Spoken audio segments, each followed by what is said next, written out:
7h-10h sur Radio Courtoisie, suivez la ligne droite. Alexis Poulain, nous avions coupé avant de pouvoir vous laisser répondre.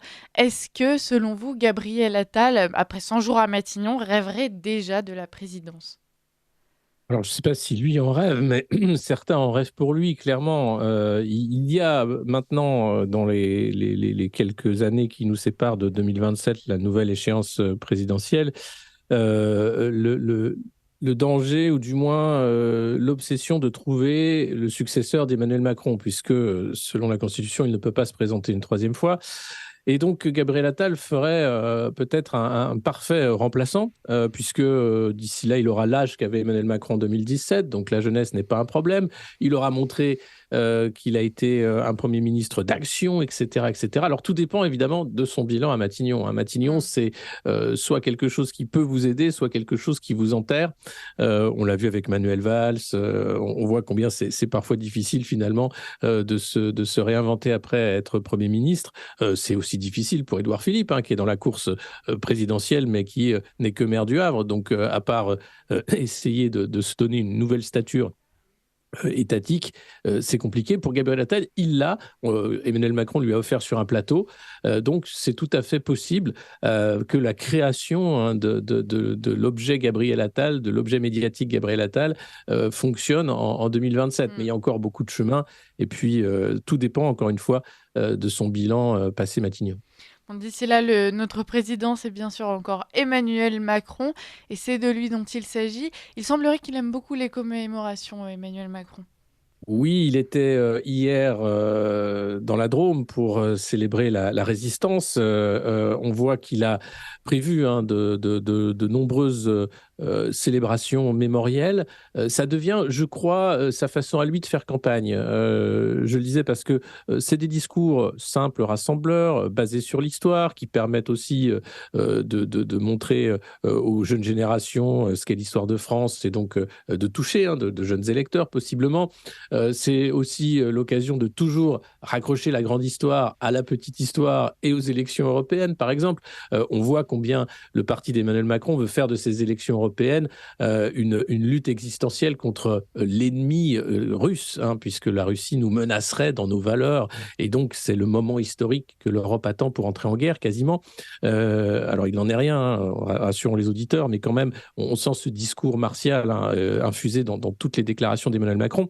Les célébrations du débarquement, qui vont être là encore un grand moment de mise en scène du pouvoir, avec en plus une aura internationale, puisque le monde entier sera convié à ces célébrations, et tout ça dans le temps de la campagne européenne. Donc pour moi, c'est vraiment tout ce qui reste finalement de simple et d'efficace à Emmanuel Macron, plutôt que de faire des interviews. Il va déléguer ça sans doute à Gabriel Attal et à d'autres, même s'il a du mal à déléguer, et se concentrer sur l'aspect mémoriel.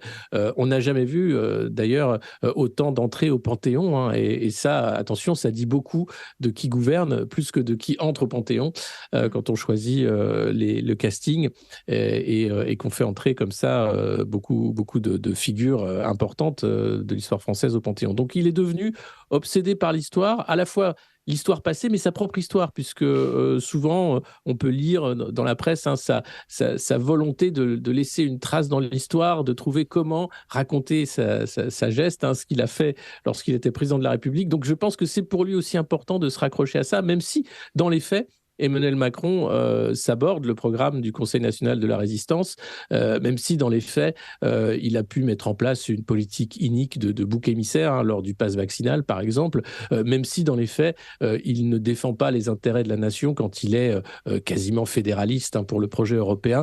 Donc tout ça, c'est vraiment, je crois, une obsession personnelle, et une vision du monde, et un rapport au réel qui est loin de faire l'unanimité dans la classe politique et chez les Français.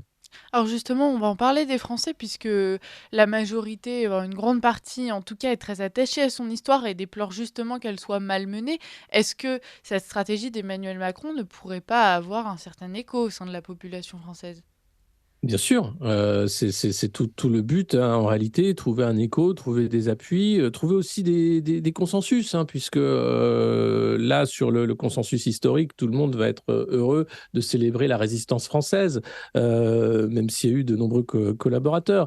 Et donc, ça permet de gommer certaines facettes de l'histoire qu'on n'aimerait pas vraiment voir, et puis de rassembler autour de sa personne avec ce fil rouge, hein, de l'histoire, qui est un fil facile finalement, mais qui est un filon vraiment pour Emmanuel Macron, parce que je n'ai pas mémoire d'avoir vu autant de célébrations mémorielles lors des autres quinquennats. Alors vous allez me dire, c'est aussi les hasards de l'histoire peut-être, parce que nous sommes en 2024, mais quand même, c'est assez étonnant de sa part.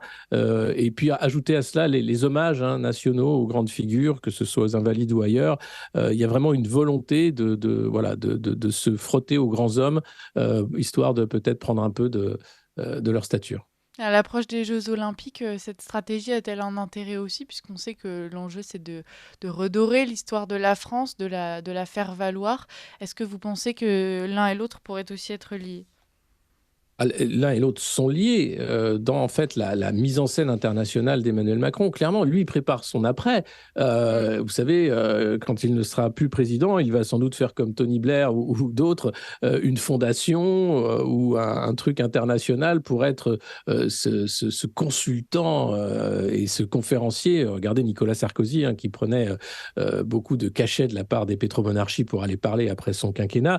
Il fera sans doute la même chose, Emmanuel Macron. Donc il se prépare à être un de ces world leaders qui ont été présidents et puis qui sont après toujours là. Regardez Obama, je parlais de Tony Blair, et donc je pense que son objectif, c'est d'être cette personnalité-là. Et donc là, il se met sur une rampe de lancement à l'international encore plus large, puisque nous avons des célébrations comme les Jeux Olympiques, la réouverture aussi, la réouverture, enfin du moins la renaissance de Notre-Dame, la Coupe du Monde de rugby que nous avons eue, la Coupe du Monde de foot où l'équipe de France était une équipe importante. Enfin bref, et à chaque fois, il est là, présent, et vous voyez combien c'est important pour lui, cette stature internationale.